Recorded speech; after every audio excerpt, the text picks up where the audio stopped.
Hey Todd, it's Rob. Wanted to get some video over to you, go over some of the things that we talked about. This is later on in yesterday's session, so we're starting to make some good changes, still have some improvements we need to make, so I wanted to point them out to you. Okay, so setup position, as we talked about, looks really good. If I come here to balls of your feet, come down, you're right on the balls of your feet, ideal, sir. And then if I come back here and take a look at your spine angle is very nice. So we want to maintain that spine angle. And part of what we talked about yesterday is keeping this head in place. Of course, I don't believe in a completely still head. What I do believe in is keeping the altitude or the level of your head at the same throughout the golf swing. All right, so we were separating our hands, coming a little too far out here and getting some wrist action way too early. So let's take a look at it here. We're going to get you in a halfway back.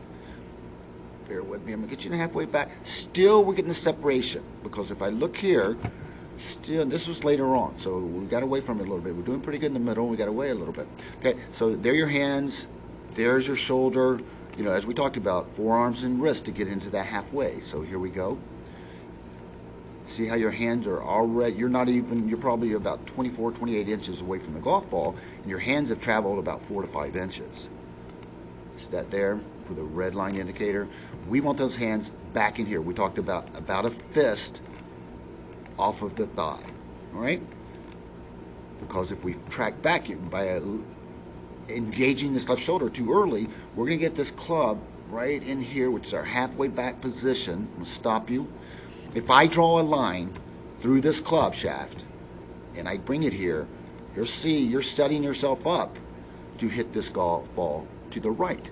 And as you know, these are alignment rods, which indicate dead straight. Okay, I'm going to show you the difference that you're generating with your shadow of your club shaft.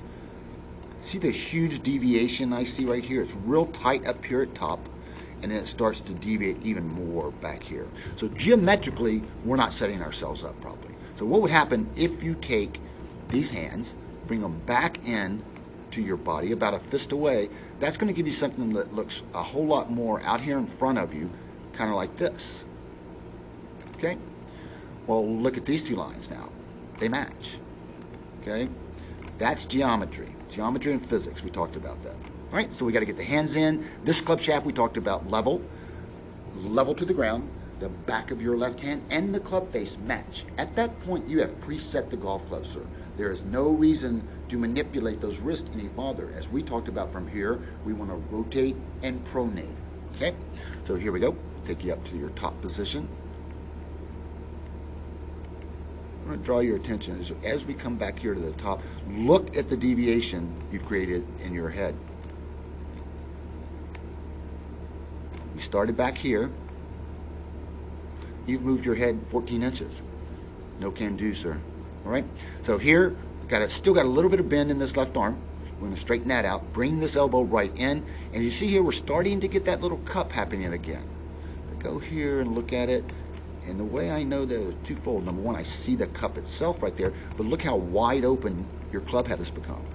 Where we talked about we want that flat and laid off. And the way we're going to accomplish that is you right now are doing a little overswinging. You're wanting to get too much. All right? So I would have had you stop boom, boom, boom, boom, boom, boom, right here. Okay, let me get rid of all this for you so you can see. That should be the top of your backswing. Look how nice and straight your arm is. You're still getting a little cup here. We got to pronate that.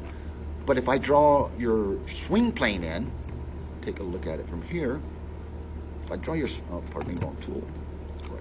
If I draw your swing plane in, it just comes through your shoulders there. Well, if you stop here with a flatter wrist, geometry and physics. Again, top matches the bottom, okay? All the way through. That's your top of your position right now. I know you've all your life wanted to get back here and hit it, and I told you this is not a violent maneuver, okay? It is a thing of poetry, a thing of smoothness. Smooth is quick. Jerking from the top is not, okay? And that's another thing we talked about here. From right here, we want to have that airplane take off with just gravity taking it down right here, okay? Look at this position. Got a nice straight arm, little bow in the wrist, cup in the wrist because I see it right up here in the club head, okay? I want to get rid of that, bring you down. So from this position, you're in good shape, but watch what you do. You overswing the golf club. Okay? Right. Here, you're on plane. Stop! You getting farther back is deteriorating your sequencing in your golf swing. Okay, from here, you're in a great looking hitting position as we come into the golf ball from the downswing by just dropping our hands, rotating from 7 to 1 o'clock. You'll notice here, if I look at the rotation of your wrist, they have not happened properly. This actually, your palm of your right hand is still pointing skyward. Okay, at this point in the golf swing, that hand must be pointing downward, which means you have rotated those wrists. This way you've come into the golf ball by not releasing or rotating your wrist. You've come in with a wide open club face. So this club face is looking something like this, which means your ball is going to travel something like this. If you watch the ball as it travels down my line, please. Boom, boom, boom, boom. Oh, it's even farther right than that. So that's no good, all right? And a lot of it's caused by all this gyration we're doing at the top. So we're overswinging, okay? Finish looks okay. A little bit of reverse C. We'll work on that next time. But a little bit of overswing. What I want you doing right now is make sure we're getting in that halfway back position. You know we counted 1, 2, 3, right? One halfway back level, palm, back of the left hand, and the club head matching. You're set. Just rotate there from a level hip turn to the top. And as we drop in, staying connected with your right arm and the left arm as straight as you can get it. Doesn't have to be completely straight, but as straight as you can get it. And the right arm tucked in. We're attached to our body and going to make a body swing into the golf ball now. Okay? So we talked about the stuff. That's what I wanted you to see in black and white. Some work to do. So work on this stuff and give me a call when you're ready, and we'll talk next time. So right now, I'm going to wish you a great big warm aloha and say, see you later.